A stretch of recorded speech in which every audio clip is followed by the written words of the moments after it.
Alright, I got another one for you guys today, and this one is kind of like a two-part in a sense, like the last video, but the biggest lessons learned in my 10 plus years of music and continuing on with it. So the first one is not getting wrapped up in the DAW wars and not getting wrapped up in the plugin hype. So I'll go into a little bit of both of them and leave it at that. So for not getting wrapped up in the DAW hype, what is a DAW? Digital audio workstation.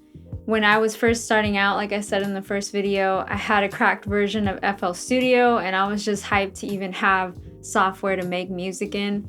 And it wasn't until I started kind of looking into, okay, I'm ready to actually purchase a DAW and what exactly like do I need, you know? And at the time, a lot of the DAWs that are popular today weren't really like a thing back in the day when I was doing music. So really it was kind of just like Pro Tools, because obviously it's been the industry standard for like ever at this point. And I had got introduced to Mixcraft, like I mentioned, and a lot of people are like, what's Mixcraft? It was like a $30 software at the time at Guitar Center.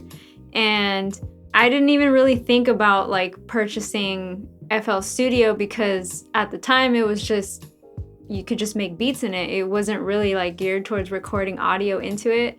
So when I first bought Mixcraft and then, you know, I had spent time working in it and then I was like, okay, I'm ready to like step my game up and move to something more professional.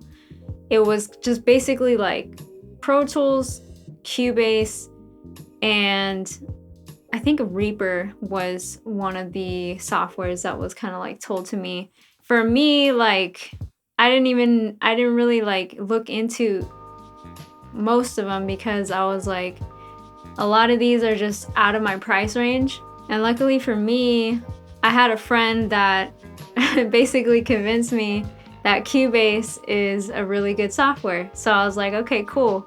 And shout out to Savant Rhymes because he's the one who basically like provided me a license to Cubase. I think it was like, it could have been Cubase 6 or 7 or 8 maybe. I don't remember. It was like back in the day, but it was really ugly. I just remember like Cubase was so ugly and I was like, this is as ugly as Pro Tools.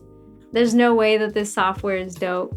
I ended up just sticking with it because I had it and I just figured might as well learn how to use it because I need to record. I wanna learn how to do this. So I stuck with Cubase, and it wasn't until, you know, later in my career that I had opportunities to get different softwares. So I've been able to play with Studio One. I've been able to play with Pro Tools and the newer FL Studio and Ableton Live and Machine. You know, for me, like the biggest lesson, instead of like trying to be like, what's the best DAW, what this is better than this and blah blah blah blah, like it's a continuous thing, but it's really all opinionated. But at the end of the day, what it came down to that I realized is that all these softwares do the same thing, where in terms of like you can make beats in them for the most part, you can record audio, you can edit audio, and you can bounce it out or export it out. So really it just comes down to what features do each of these DAWs have that accommodate the way that you work on music. So that was like number one lesson that I can share. And then the second one that I can share is not getting wrapped up in the plugin hype. And this one is pretty hard, I'm not gonna lie, because sometimes I still get excited when there's a new plugin that comes out and it's supposed to like fix all this issues or it's supposed to be like a faster workflow and da-da-da. But I've tried to like dial back me like even scrolling through like Plugin Boutique or something. And I try to like think a little bit more practically about, does this plugin actually serve what I'm trying to do? A lot of the stock plugins that come with these softwares that we buy, a lot of them are actually really good and decent stock plugins. Like I can say for sure, like Cubase has a really great list of stock plugins that I actually reach for, especially their reverbs. But those are just some of the biggest lessons that I can share today that came to mind, and hopefully this video was helpful. Go ahead and leave me a comment of maybe something that you purchased as far as like plugins that you were like, I definitely need this, and then you just like never touch it. I'm just curious to know. And then the second one is comment below if you have ever been in the DAW wars where you kind of bounced around to different DAWs, and which one, if you're already settled, which one did you stick with and why?